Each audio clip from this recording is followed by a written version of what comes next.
Howdy, welcome to another part of Accidentally Actualized, where today we're talking about trait 4, which is problem centering, focusing on the problem, not victimizing. So the example we'll go to will be probably 2020, when everyone feared getting the common cold. So during that period, I'll just recap a bit. We're doing our Accidentally Actualized podcast, which, if you've seen the last few episodes, we've been talking about some of the 15 characteristics of what it means to be actualized. And we're sharing life examples from stuff that we do in an actualized way. So we discovered that we were accidentally actualized. That's the nutshell of it. So if you're interested and you've just jumped on here, go back and watch some of the previous episodes and you'll see some of what we've been talking about and what it all means. It probably doesn't make sense jumping into number 4. And we've broken them up a little bit as well. So during the last 5 years, it's obviously been a very interesting time. When 2020 happened, we were focusing on the problem solving rather than the actual issue at hand. We knew that we would have to. We were victimized. Yeah, well, there We were was the a small point of that. percentage Yes, yeah. that were victimized. But we didn't play the victim. No, we weren't playing the victim. We were No. kicking ass, having fun, doing whatever Yeah, we wanted. yeah. It was actually a really drama. good period for us Was because good times. weathering the storm is another way that I'll put it.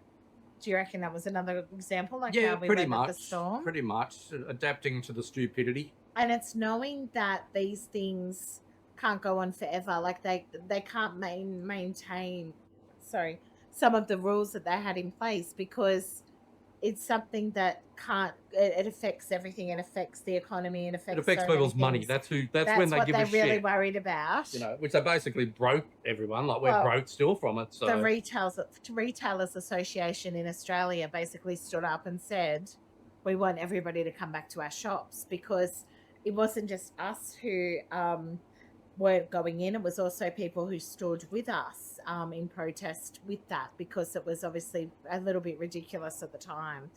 So in 2020, when it all started, we basically had we sat together. We're very good at communicating. Our family, we talk about things. Our children were fairly young at the time, and we sat down as a family and we said, right, this is what we're going to be doing. We're going to be trying to go on as normal as we can. We're going to be, we homeschool, so there was no disruption to their education. So that was all good. They never felt the brunt of that. No, we'd done it for years already. So we were used to homeschooling when everyone else was just about to get thrown in the deep end. And we weren't schooling at home as much. I had a little bit more time. Matt had a little bit more time when they locked us out of our work and things like that. So we could spend time doing a lot more of that focus with homeschool and just being with our children and being a family and living in regional area too. We weren't in the city. No. We had more space around us. We had the ability to go outside and, we actually didn't focus on the problem itself. We made ourselves aware though. So that's the thing.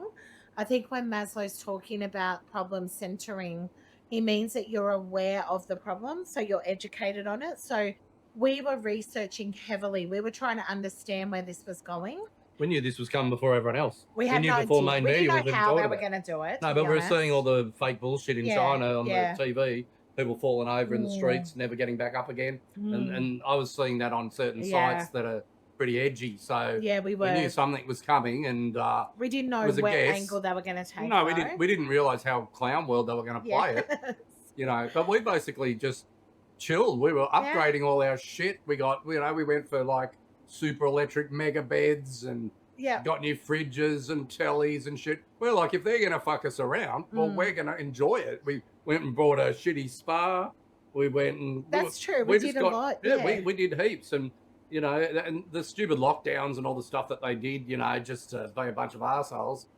Same deal. Like, we were partying on. We're self-sufficient. We don't... we weren't fucking around. So we did get a lot of supplies, though. We got a lot of medical stuff.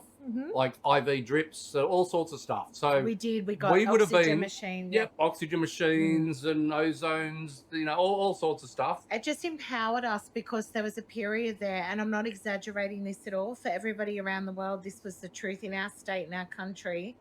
We were not, for a period of time, allowed to go into hospital because of our status at the time. We couldn't go anywhere. So Library, hospital, we any weren't, but the hospital in shops weren't allowed particular. in there. Not that we use the hospital very often. We don't. But we thought it would be Murphy's Law if we weren't prepared, which is, typical universe, typical connection. If you're not aware and prepared and you can't solve problems, which is what this is all about, on your own, something would have happened. And we've got a couple of things in our family. We've got a son who's very severely celiac, and he was being very silly with his gluten at the time. So we had that issue.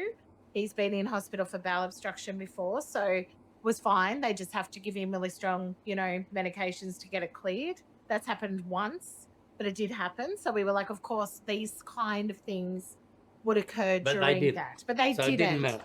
But we wanted to be autonomous over that, and we wanted to help others in a way who were at the same status as us, who couldn't access support if they needed it. So we were also within our community. We had a tight-knit we were prepared. group. We could deal with like 50 deal with people. people because of my profession as a natural medicine practitioner. People would call on me if they needed help, knowing they can't access the system. And I'm not exaggerating that we couldn't access the system at the time. We weren't allowed in without having your status looked at. There was like, show me your papers. All this stuff was going on. And we didn't have the papers, essentially. That's the best way. And no one's gone to jail for any of this shit. No. No one. No. No one even got a smack on the wrist. They actually got peace prizes or some shit. They got awards for being an asshole and wrecking the joint. But anyway, so the point of number 4 is that we didn't victimize. We didn't say, oh my gosh, we've been singled out. Like, we were annoyed about it, of course. The justification of it was ridiculous. And the whole choice around your health and all of that was put into question. So we're allowed to be pissed about that.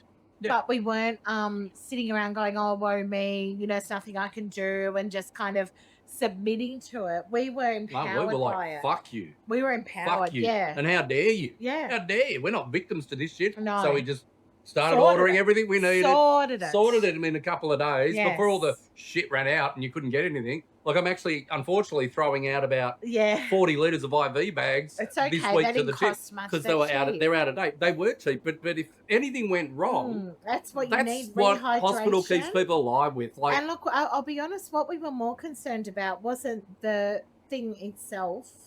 It was more the impacts of the treatments or the protocols or the things that they were making everybody do, that we were going to be I'm not going to say the word, but we were going to be there was going to be parts of that were released into the environment. I'll just say it that way.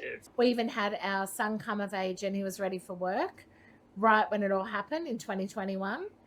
And he wanted to get his first job and all of that, but he wasn't allowed to work. So he actually came and started working for me in my business, helping me with tasks, running the business, and it ended up propelling him later when they were really desperate for staff to get a job, in a retail space that he really wanted, and he got the job pretty much that day. Yeah, he did. He walked in, got the job because and there was a lot confident. of applicants, so he was quite confident. Probably one of the younger there. Yeah, very young, and very, he was going up against kind of school mums and stuff like that. It's one of those retail type jobs. Yeah, and it's rural, so rural. Like I met the boss that day. Yeah, I spoke to someone about it all. Got the inside info. Spoke to the boss, and she was really nice, and she loved him because she was a mum and loved kids. Yes, the older people almost had a disadvantage against him. But he's cheaper too. Yes, but he's still there. So getting back on track with problem centering, focused on problem solving and not victimizing.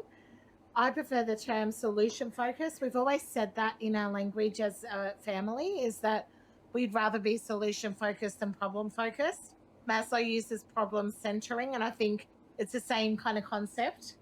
But going back to the last 5 years and when it was at its acute phases, in 2022, we actually got the cold. We all got the cold. Yeah, the common cold. Matt didn't get the cold, which is interesting.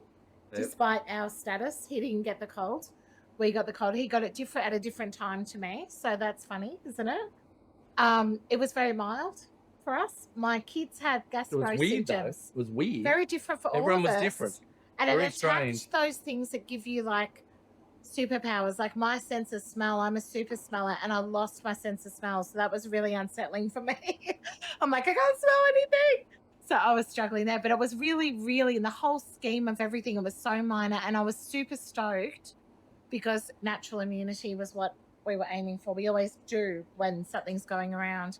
So our eldest, who, if you've watched some of our stories around him, was quite sick when he was little. And when he got it, he was 16 at the time. We were a little bit concerned because, you know, the fear and all the stress and all of that that had gone on for the last 18 months and puts you in that state of awareness. You know what's going on and you're very comfortable in your position. But there is that little seed as a mum, as, you know, a parent that goes, I really hope he's going to be okay. It was 24 hours. He got acute symptoms. He had gastro symptoms, almost sore throat, headache, and then he was fine. Literally, he was like, yeah, I'm good now. You know, I've got through the worst of it.